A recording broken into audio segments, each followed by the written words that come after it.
Hello बच्चों, Akbar classes के YouTube channel में आप सबका स्वागत है। Welcome to Akbar classes. Class 8 chemistry, इसमें हम लोग चैप्टर 2 शुरू किए हैं। इसका नाम है मटेरियल्स, मेटल्स और नॉन मेटल्स। फर्स्ट लेक्चर में हम लोग इंट्रोडक्शन पढ़े थे मेटल्स के बारे में कि मेटल्स और नॉन मेटल्स जो हैं एक दूसरे से फिज़िकल प्रॉपर्टीज़ के बेस पे अलग कैसे हैं। तो कुछ ऐसी प्रॉपर्टीज़ हम लोग पढ़े थे मेटल्स के बारे में, जिसमें हम लोग मैलेबिलिटी पढ़े थे, डक्टिलिटी पढ़े थे, और बहुत सारा जो मेजर जो प्रॉपर्टी है उसमें से है इलेक्ट्रिकल एंड थर्मल कंडक्टिविटी, कि मेटल्स जो हैं are the good conductor of heat and electricity. This is the basic character of metals and this is the physical property. Physical property किसे कहते हैं? मैंने कहा था आपको कि observable and measurable properties which can be detect without any chemical change. ऐसी property जिसको बिना किसी केमिकल चेंज से आप डिटेक्ट कर सकते हैं, ऑब्जर्व कर सकते हैं, मेज़र कर सकते हैं, such properties are called physical properties. मैं रिपीट किया इस बात को, ठीक है। तो वो पहले क्लास में हो चुका था और हमने एक्सेप्शन भी पढ़ा था कुछ, कि कुछ ऐसे मेटल्स हैं जो सॉफ्ट हैं। उसमें से मैंने बताया था आपको कि सोडियम है और पोटाशियम है। These are the soft metals. इतना सॉफ्ट है कि these metals can be cut with the help of knife. जैसा कि आप एक सेब काटते हैं या फिर एक केक का पीस काटते हैं, इतना सॉफ्ट होता है कि उसको आप काट सकते हैं। आ रही बात समझ में? इसी तरह से मर्क्यूरी एक लिक्विड मेटल है। मेटल है, जनरली मेटल्स हार्ड सॉलिड्स होते हैं, लेकिन मर्क्यूरी एक ऐसा मेटल है जो लिक्विड स्टेट में एग्जिस्ट करता है एट रूम टेम्परेचर। इसके बाद हम बताए थे सीजियम के बारे में और गैलियम के बारे में, जो just above the room temperature liquid state में कन्वर्ट हो जाता है, मतलब they have very low melting point. ठीक है, मेटल्स का मेल्टिंग पॉइंट हाई होता है, लेकिन एक्सेप्शन आ गया आपका। ठीक है, ये बातें थी, ये हम कर चुके थे। आज हम लोग बोलेंगे नॉन मेटल्स की फिजिकल प्रॉपर्टीज़ के बारे में बात करेंगे। मेटल्स की फिजिकल प्रॉपर्टी जो होंगी, नॉन मेटल्स में वो प्रॉपर्टीज़ नहीं होंगी, यानी कि जस्ट अपोजिट। नॉन मेटल्स में कोई भी फिजिकल प्रॉपर्टीज मेटल्स की नहीं होगी। सबसे पहले हम लोग शुरू करेंगे आज physical properties of non metals. Let's start from here. Physical properties of non metals. Non metals की फिजिकल प्रॉपर्टी, फिजिकल स्टेट की अगर बात करें हम, फिजिकल स्टेट, तो नॉन मेटल्स ज़्यादातर गैस होते हैं। ज़्यादातर नॉन मेटल्स क्या हैं? गैस है। ज़्यादातर नॉन मेटल गैस होते हैं। अब ये गैस में कौन कौन से नॉन मेटल्स हैं? इसमें आप पढ़े होंगे ऑक्सीजन है, इसमें नाइट्रोजन आप पढ़े होंगे, इसमें आप जो गैस है इसमें आप पढ़े होंगे हाइड्रोजन पढ़े होंगे आप। ठीक है, नोबल गैसेस हैं, आपने पढ़ा होगा noble gases. Noble gases, noble gases में क्या क्या आता है? आपका हीलियम आता है, इसको हम लोग सिंबल He लिखते हैं। नियोन आता है, इसके बाद आपका आर्गन आता है, इसके बाद हीलियम नियन आर्गन आता है क्रिप्टन,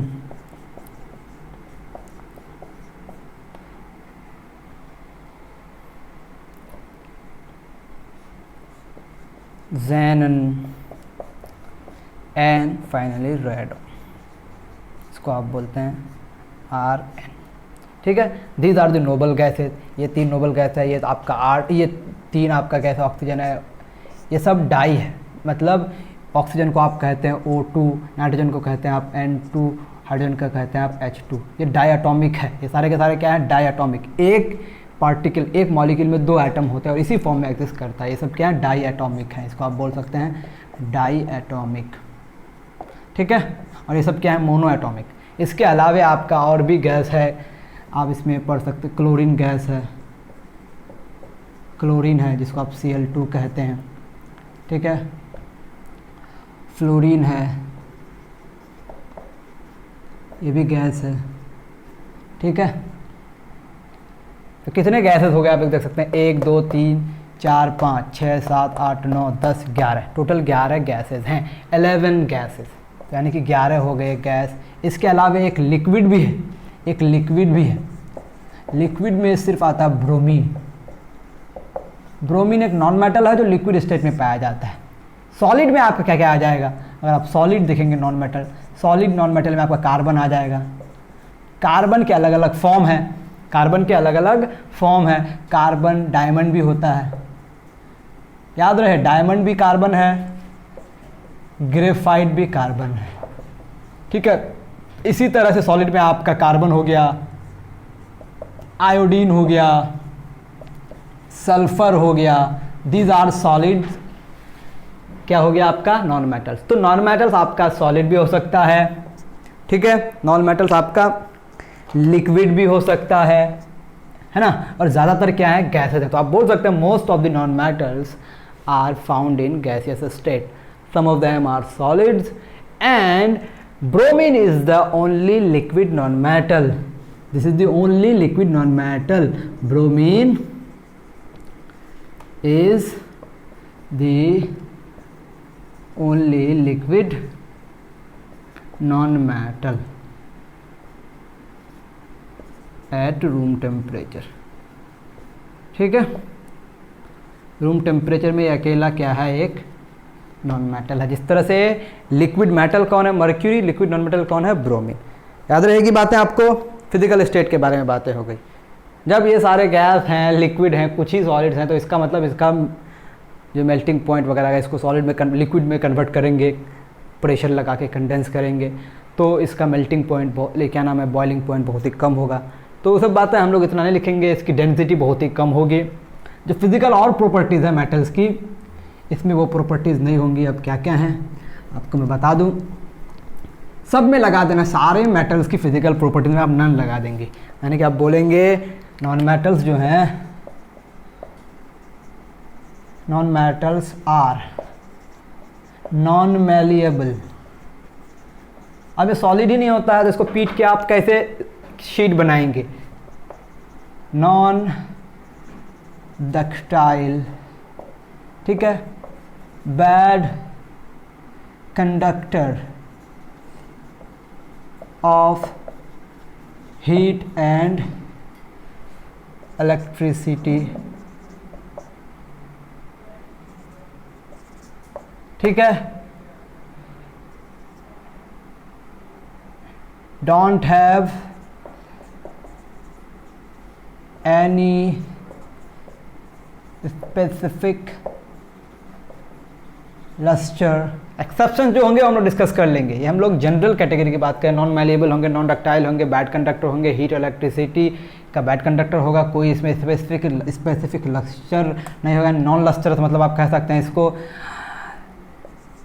नॉन सोनोरस, सोनोरिटी इसमें नहीं होगी, सोनोरस नहीं है ये, ठीक है। और कौन कौन सा फिजिकल प्रॉपर्टी है, मेल्टिंग पॉइंट और बॉइलिंग पॉइंट कम होगा relative as compare to the matter. चलिए इतना में ही हम लोग ख़त्म करते हैं। एक्सेप्शन देख लेते हैं, कुछ एक्सेप्शंस नॉन मेटल्स में, कुछ एक्सेप्शंस, ठीक है। आयोडीन जो है, आयोडीन, ठीक है, ये एक सॉलिड नॉन मेटल है, जो सॉलिड है मैंने बताया आपको। एंड ग्रेफाइट, जिसको आप बोलते हैं carbon, graphite is a form of carbon, ठीक है। ये बाद में आप पढ़ेंगे कि कार्बन का अलग अलग फॉर्म होता है जिसको कहते हैं एलोट्रोप्स। तो graphite is one of the allotropic form of carbon, इसको बोल सकते हैं एलोट्रोपिक फॉर्म ऑफ कार्बन, ठीक है। डायमंड भी एलोट्रोपिक फॉर्म है, लेकिन डायमंड कलरलेस होता है। ग्रेफाइट में एक शाइनी सरफेस होता है, आयोडीन में भी शाइनी सरफेस होता है। तो iodine and graphite have shiny surface, ठीक है। ये आप देखे भी होंगे, ग्रेफाइट को आप अगर देखे हैं या फिर आयोडीन को अगर आप देखें तो वो चमकता है, ठीक है। ये लस्टरस हो गया। ग्रेफाइट जो है, in spite of being non metal, that is carbon इसके अंदर है, ये कार्बन ही है, is a good conductor of, is a good conductor of heat and electricity. Generally हम लोग इलेक्ट्रिसिटी की बात करते हैं, इलेक्ट्रिसिटी का ये गुड कंडक्टर है। आप देख सकते हैं बैटरी के जो टर्मिनल्स होते हैं, cathode and electrodes are mostly made up of graphite. क्यों? क्योंकि ये गुड कंडक्टर है हीट एंड इलेक्ट्रिसिटी का। याद रहेगी बात आपको। ये हो गए कुछ एक्सेप्शंस और कुछ physical properties of non metals. तो नॉन मेटल्स के बारे में अगर बात किया जाए, फिजिकल स्टेट गैस ज़्यादातर हैं, कुछ सॉलिड्स हैं और कुछ नहीं, सिर्फ एक क्या है, लिक्विड है, and that very is bromine. आपसे अगर पूछा जाए, एक सवाल है कि why are pots and pans used for cooking are made up of metal. जो कुकिंग पैन होता है ना, या फिर उसके बर्तन होते हैं, वो मेटल्स का क्यों बना होता है? What should be the answer? क्या बताएंगे आप? जो बर्तन है खाना बनाने का, वो मेटल्स का क्यों बना होता है? ठीक है, क्यों? अगर आप लकड़ी का खाना बनाने का बना लेंगे, क्या हो सकता है? नहीं। पहली बात कि जिस पे आप खाना बनाएंगे वो हीट को क्या करना पड़ेगा, यानी कि हाई टेम्परेचर को रेसिस्ट करना पड़ेगा। मतलब टेम्परेचर जितना ही बढ़ जाए, ज़्यादा टेम्परेचर में भी, जिस टेम्परेचर में हम लोग खाना बनाते हैं जनरली, उस टेम्परेचर में वो मेल्ट ना करे, यानी कि उसका मेल्टिंग पॉइंट हाई होना चाहिए। और आप जानते हैं मेटल्स का मेल्टिंग पॉइंट हाई होता है। आयरन का अगर मेल्टिंग पॉइंट आप देखेंगे तो आयरन का मेल्टिंग पॉइंट लगभग 3000 से ऊपर होता है। इसी तरह से मोस्ट ऑफ द मेटल्स जो आप लोग घर पर यूज़ करते हैं, जिसको कहते हैं डेली मेटल्स, क्या कहते हैं अभी मैं बताऊँगा, उसका मेल्टिंग पॉइंट बहुत हाई होता है। इसलिए उसको एज अ हम लोग, जो पैन होता है, कढ़ाई वगैरह जो होता है, ये मेटल्स का बना होता है। इसके साथ ये हीट का गुड कंडक्टर है। हीट को कंडक्ट करना पड़ेगा ना। हीट अगर कंडक्ट ही नहीं करेगा तो खाना बनेगा ही नहीं, क्योंकि बेसिकली खाना पकाने के लिए हीट को पास करना पड़ता है। हीट जाता है खाना के अंदर वो, और खाना आपका कुक होता है, फूड आपका कुक होता है। आ रही बात समझ में? तो metals are the good conductor of heat and have high melting point, that is why they are used for making cooking utensil like pan, like pots। ठीक है, याद रहेगी बात। अब थोड़ा सा हम मेटल्स को क्लासिफाई करते हैं दो कैटेगरी में। मेटल्स, कुछ मेटल्स नेचर में पाया गया हाईली रिएक्टिव, ठीक है, और कुछ मेटल्स पाया गया हाईली लो रिएक्टिव, मतलब रिएक्टिव नहीं होता है, जनरली वो रिएक्ट नहीं करता है। ठीक है, तो जो रिएक्ट कर जाता है, एक्सपोज नहीं कर सकते हैं एयर में। फॉर एग्जांपल सोडियम और पोटाशियम को एयर में आप रख ही नहीं सकते हैं, ऑक्सीजन के साथ विगोरसली रिएक्ट कर जाएगा।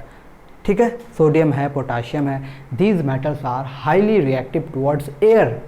तो जिसको नॉर्मल कंडीशंस में आप रख ना सकें, एक्सपोज ना कर सकें, ऐसे मेटल्स को कहते हैं हम लोग रिएक्टिव मेटल्स। ठीक है, तो मेटल्स आपके पास दो तरह के हो जाएंगे। ठीक है, एक को आप बोलेंगे रिएक्टिव मेटल, ये कोई सिस्टमेटिक क्लासिफिकेशन नहीं है, बस जानकारी की एक बात है, रिएक्टिव मेटल्स। और दूसरा आपका हो जाएगा daily life metal, daily life बोलते हैं इसको, या फिर एवरीडे मेटल भी इसको बोलते हैं। एवरीडे मेटल, एवरीडे मेटल में जो आप जिसको आप देखते हैं वो एवरीडे मेटल है। रिएक्टिव मेटल जिसको आप नहीं देखते हैं घर पे ऐसे, क्योंकि इसको आप रख ही नहीं सकते हैं आसानी से। अब रिएक्टिव मेटल्स किसे बोलेंगे आप? ऐसे metals which are too reactive to be used. ठीक है, जिसको यूज़ करने के लिए वो बहुत ज़्यादा रिएक्टिव है, they are already much and much reactive so that they can not be use at home for the normal purpose. अरे बस समझ में? तो इसको हम लोग बोलेंगे रिएक्टिव मेटल्स। ठीक है, इसको बोलेंगे these are too reactive to be used. ठीक है, इसमें आपका आ जाता है एग्जाम्पल, अगर आप देखेंगे इसमें आ जाता है आपका सोडियम। सोडियम का सिंबल मैंने बताया था आपको, Na होता है। पोटाशियम, ठीक है, इसी तरह से इसमें लिथियम आता है।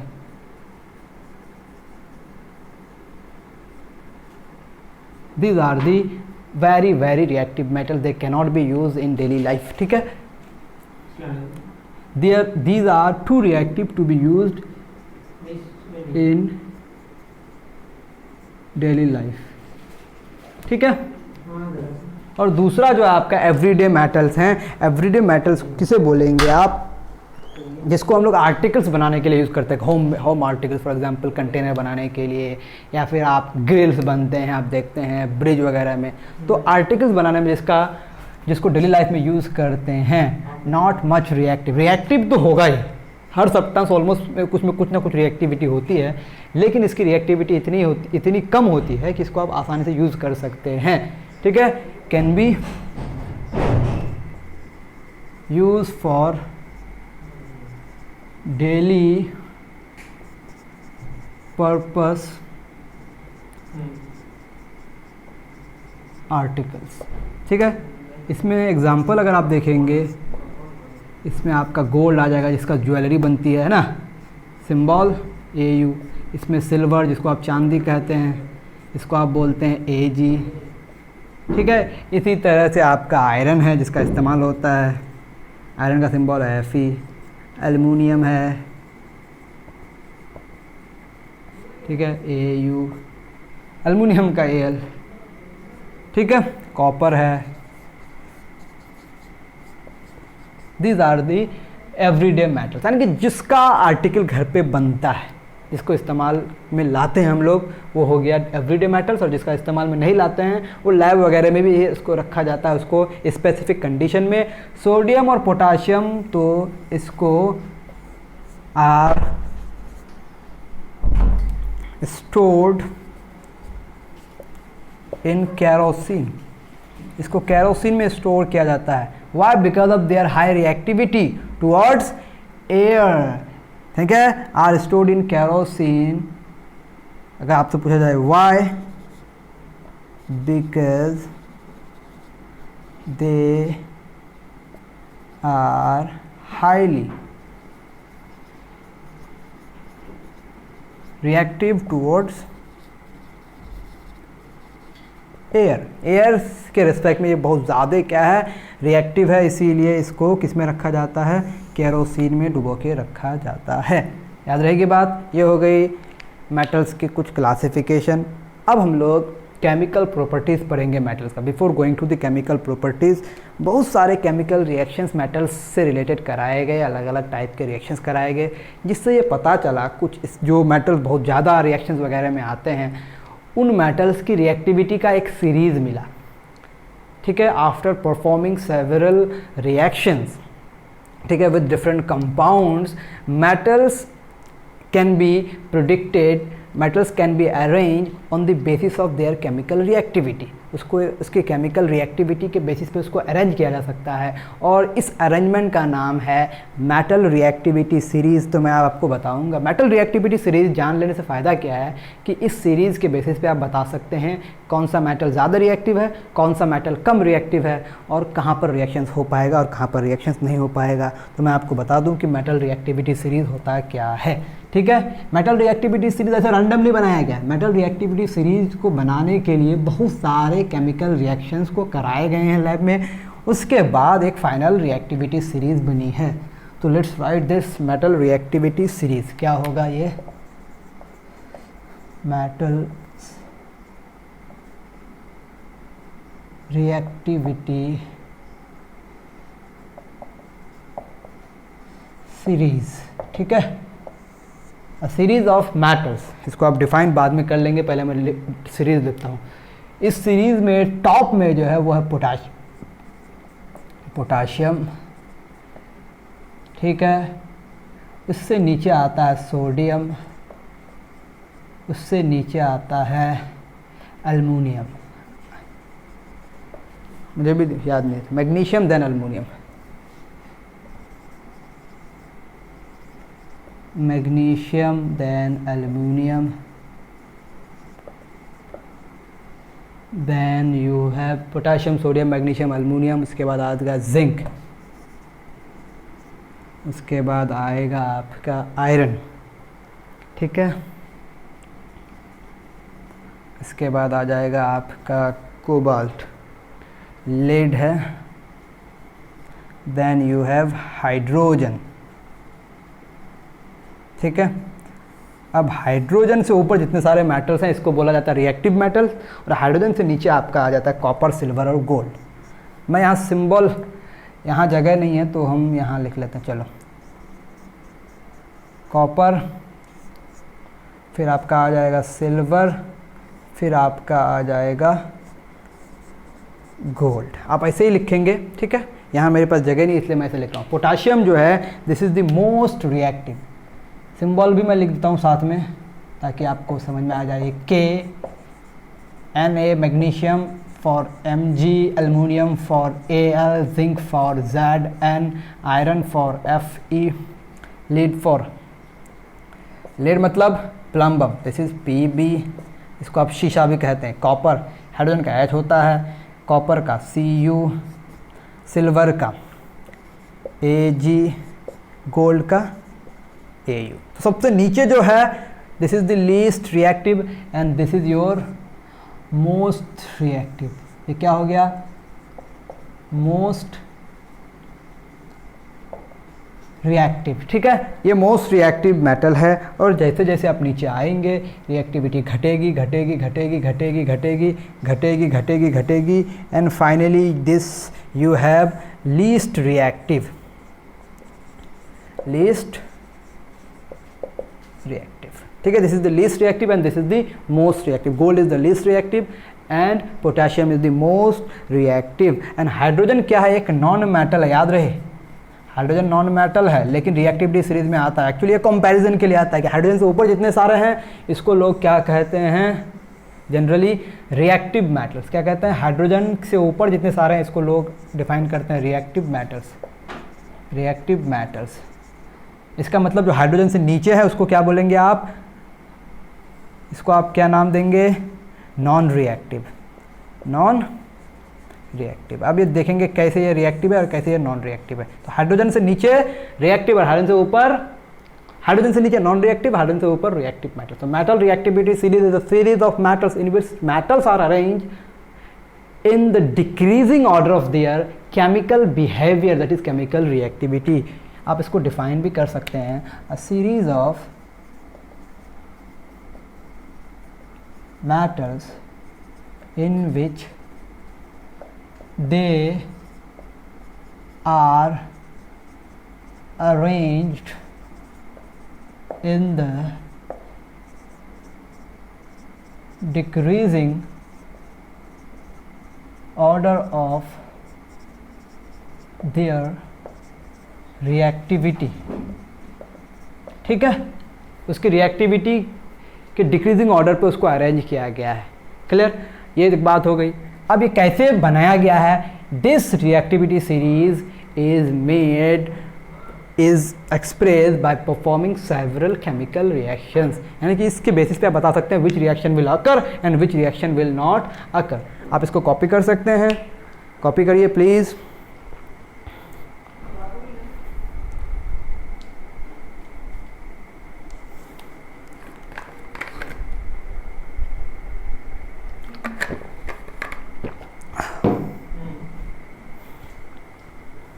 ओके डन, कॉपी हो गया। अब हम लोग आगे बढ़ते हैं। अब हम लोग रिएक्टिविटी को देखते हैं, रिएक्शन यानी कि केमिकल प्रॉपर्टीज ऑफ मेटल्स हम लोग पढ़ेंगे। ठीक है, chemical properties of metals topic डाल दीजिए आप लोग। This is very important. Physical properties मतलब जो आप ऑब्जर्व कर पाते हैं, केमिकल प्रॉपर्टीज का मतलब केमिकल रिएक्शंस होगा, सीधी सी बात है। तो सबसे पहला जो हम लोग केमिकल प्रॉपर्टीज पढ़ेंगे कि मेटल्स ऑक्सीजन के साथ किस तरह से रिएक्ट करता है, मेटल्स ऑक्सीजन के साथ किस तरह से रिएक्ट करता है। Let's see. तो नंबर 1 जो हम लोग लिखेंगे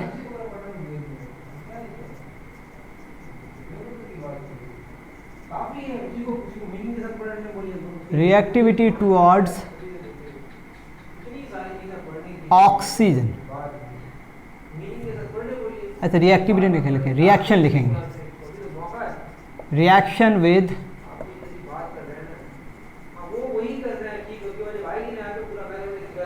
ठीक है, ऑक्सीजन के साथ रिएक्शन। कोई दिक्कत? Chemical properties of metal, reaction with oxygen. आप जानते हैं सोडियम है, सोडियम और पोटाशियम, इन दोनों को अगर ऑक्सीजन के साथ रिएक्ट कराएंगे, जनरली कोई भी मेटल को ऑक्सीजन के साथ जब रिएक्ट कराते हैं, ऑक्सीजन गैस है, ये दोनों मेटल नॉर्मल कंडीशन में रिएक्ट कर जाता है। Sodium and potassium reacts with oxygen in normal condition, no any heat is required. आप सोडियम छोड़ेंगे एयर में, ऑक्सीजन से रिएक्ट कर जाएगा और बनेगा क्या? बनेगा आपका Na2O, ये बनेगा K2O। अब नाम क्या होगा? इसका नाम हो जाएगा सोडियम ऑक्साइड, इसका नाम हो जाएगा पोटाशियम ऑक्साइड। ठीक है, क्या ये इक्वेशन बैलेंस्ड है? तो बैलेंस आप कर लेंगे। यहाँ पर 2 सोडियम का आइटम है, यहाँ पर 1 है, तो यहाँ लगा दिए 2। नहीं, यहाँ ऑक्सीजन 2 है, यहाँ ऑक्सीजन 1 है, तो यहाँ पहले 2 कर दिया, ऑक्सीजन बैलेंस हो गया। अब आप सोडियम 4 हो गया तो यहाँ 4 लगाएंगे, सेम यहाँ पर भी होगा। ठीक है, तो sodium and oxygen reacts with oxygen eight normal condition vigorously. आप इसको लिख सकते हैं कि कैसे रिएक्शन का कंडीशन क्या है। इमीडिएटली इसको लिखा गया है, रिएक्शन टेक्स प्लेस इमीडिएटली। ये रिएक्शन किस तरह से हो रहा है, रिएक्शन टेक प्लेस इमीडिएटली। ठीक है, बहुत जल्दी हो जाता है, नो हीट इज रिक्वायर्ड। अब आपका अगर मैग्नीशियम आ गया, ठीक है, क्या आ गया, मैग्नीशियम। मैग्नीशियम आ गया आपका, मैग्नीशियम को आप क्लास 7 में पढ़े होंगे। मैग्नीशियम को ऑक्सीजन के साथ रिएक्ट कराने के लिए मैग्नीशियम रिबन को पहले घसते हैं आप, फिर उसको हीट करते हैं। क्या करते हैं, हीट करते हैं, तो कुछ देर बाद मैग्नीशियम जलने लगता है। उसके बाद जो राख बनता है वो मैग्नीशियम ऑक्साइड का राख बनता है। आप पढ़े होंगे, ये सॉलिड है, एक ये राख है। ये कैसा फ्लेम देता है, एक वाइट, ब्राइट वाइट फ्लेम देता है। जब मैग्नीशियम जलता है तो किस तरह का फ्लेम देता है, ब्राइट वाइट। यानी कि ये रिएक्शन इमीडिएटली नहीं होगा, it requires heat, it requires heat to react, it requires heat to react. ठीक है, इन दोनों को क्या चाहिए, हीट चाहिए रिएक्ट होने के लिए। अब देख सकते हैं अब बैलेंस है कि नहीं। मैग्नीशियम कितना है यहाँ पर, 1 है, यहाँ पर 1, ऑक्सीजन 2 है, यहाँ पर 1 है, तो यहाँ 2 लगा दिए, यहाँ पर भी 2, बैलेंस। ठीक है, अब और भी रिएक्शन आप लिख सकते हैं कैल्शियम का। ठीक है, कैल्शियम भी ऑक्सीजन के साथ रिएक्ट करेगा, कैल्शियम भी ऑक्सीजन के साथ रिएक्ट करेगा और बनेगा CaO in the same condition. ठीक है, मैं ये सारा आपको इरेज करता हूँ और भी बता रहा हूँ।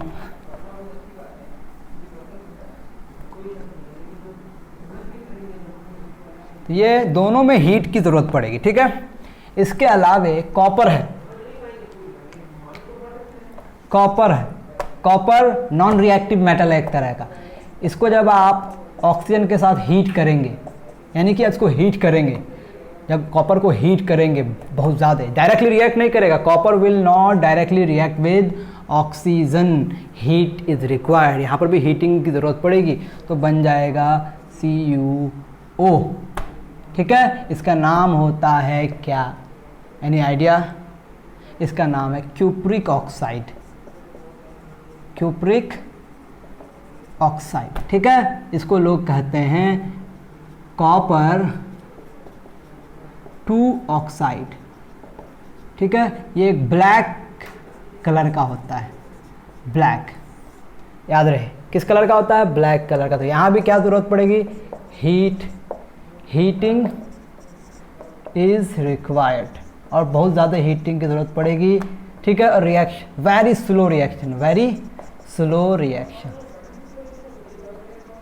यहाँ पर रिएक्शन थोड़ा तेज़ है ना, इंटरमीडिएट रेट होगा, यहाँ पर रिएक्शन विगोरस होगा, और यहाँ पर रिएक्शन बहुत ही स्लो होगा। तो मेटल्स ऑक्सीजन के साथ रिएक्ट करता है। आ रही बात समझ में। अब ये सारा लिख लिया आप लोग। अब मेटल्स का रिएक्शन जो हम लोग देखेंगे किसके साथ, मेटल्स का रिएक्शन हम लोग देखेंगे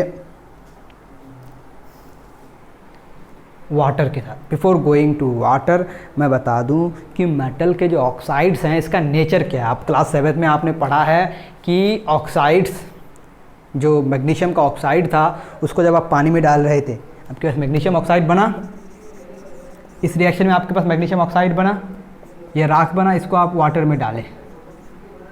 ठीक है, जो ही वाटर में डाले ये बन गया मैग्नीशियम हाइड्रोक्साइड। ठीक है, क्या बन गया, मैग्नीशियम हाइड्रोक्साइड बन गया। ये क्या है, एक बेस है, क्या है, बेस है। ठीक है, यानी कि मैग्नीशियम ऑक्साइड को जब आप पानी में डालते हैं तो ये क्या करता है, मैग्नीशियम ऑक्साइड को जब आप पानी में डालते हैं तो इसका एक्वस सॉल्यूशन क्या करता है, blue litmus, red litmus paper को ब्लू में कन्वर्ट कर देता है। किसमें, blue litmus, red litmus paper को ब्लू लिटमस पेपर में कन्वर्ट कर देता है। इसका मतलब ये एक बेस है। तो बेस कब बना, जब पानी में डिजोल्व किए। इसका मतलब ये ऑक्साइड किस नेचर का है, बेसिक नेचर का है। किस नेचर का है, बेसिक नेचर का है। आ रही बात समझ में, यानी कि मेटालिक ऑक्साइड्स जो होते हैं जनरली क्या होते हैं, बेसिक नेचर के होते हैं। मेटालिक ऑक्साइड्स का मतलब ऑक्साइड्स ऑफ मेटल, जैसे Na2O है, K2O है, CaO है, CuO है, MgOH2 है, these are the basic oxide. तो आप बोल सकते हैं generally metallic oxides are basic in nature, basic in nature, ये बेसिक नेचर का होगा, ठीक है। यानी कि ये एसिड के साथ रिएक्ट करके सॉल्ट बनाएगा, ठीक है। सारे के सारे मेटालिक ऑक्साइड्स क्या होंगे, बेसिक नेचर के होंगे। एग्जांपल क्या क्या हो जाएगा आपका कि बेसिक ऑक्साइड्स अगर आपको बोला जाए तो आप लिखेंगे MgO हो गया, CaO हो गया, Na2O हो गया, K2O हो गया, ठीक है। These are the basic oxides. कोई दिक्कत, CuO हो गया, these are the basic oxides. अब कुछ ऐसे भी ऑक्साइड्स हैं जो एसिडिक भी होते हैं और बेसिक भी होते हैं। There are some oxides which are acidic as well as basic, ठीक है। उसको हम लोग कहते हैं एम्फोटेरिक ऑक्साइड्स, ठीक है। मेटालिक ऑक्साइड ही है, वो एम्फोटेरिक होता है, उसको हम लोग कहते हैं amphoteric oxide. Amphoteric oxide, amphoteric oxides में क्या क्या हैं, एग्जाम्पल जो अब आपको जानना है Al2O3 है, इसका नाम है एल्युमिनियम ऑक्साइड, एल्युमिनियम ऑक्साइड है। ZnO, इसको आप बोलेंगे जिंक ऑक्साइड, ठीक है। मैं दो एग्जाम्पल लिखा, एक हो गया Al2O3, एक हो गया ZnO। These are the amphoteric oxide. अब एम्फोटेरिक ऑक्साइड बोलेंगे किसको, which are acidic as well as basic in nature, ठीक है। एसिडिक भी होता है और बेसिक भी होता है, यानी कि वो एसिड से भी रिएक्ट करेगा और बेस से भी रिएक्ट करेगा। फॉर एग्जांपल आपके पास ZnO है, ठीक है। इसको आप HCl के साथ जब रिएक्ट कराएंगे तो आपका ये क्या है, HCl क्या, हाइड्रोक्लोरिक एसिड, ये एसिड है। जब इसको एसिड के साथ रिएक्ट कराएंगे तब ये बेस के तरह बिहेव करेगा, तो रिएक्शन क्या हो जाएगा, बन जाएगा ZnCl2 प्लस H2O। यही है न्यूट्रलाइजेशन रिएक्शन, जिसमें वाटर बने, वो कैसा रिएक्शन है, न्यूट्रलाइजेशन रिएक्शन। और एसिड और बेस के बीच में जब रिएक्शन होता है, कैसा रिएक्शन होता है, न्यूट्रलाइजेशन रिएक्शन। आप क्लास 7 में पढ़े हैं, ठीक है। अब ZnO को किसी बेस के साथ रिएक्ट कराएंगे, फॉर एग्जाम्पल आप NaOH के साथ रिएक्ट करा रहे हैं। NaOH क्या है, बेस है, आप पढ़े हैं क्लास 7 में कि ये बेस है, ठीक है। जब ये बेस होगा तब ये एसिड की तरह बिहेव करेगा, यानी कि यहाँ पर भी क्या बनाएगा, वाटर बनाएगा, H2O बनाएगा, साथ साथ जो इसका सॉल्ट बनेगा वो हो जाएगा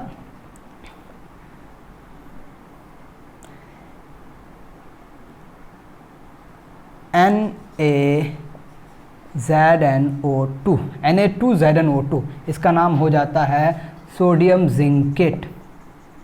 सोडियम जिंकेट, सोडियम जिंकेट का रासायनिक सूत्र सही है कि नहीं, इसको आप चेक कर लेंगे।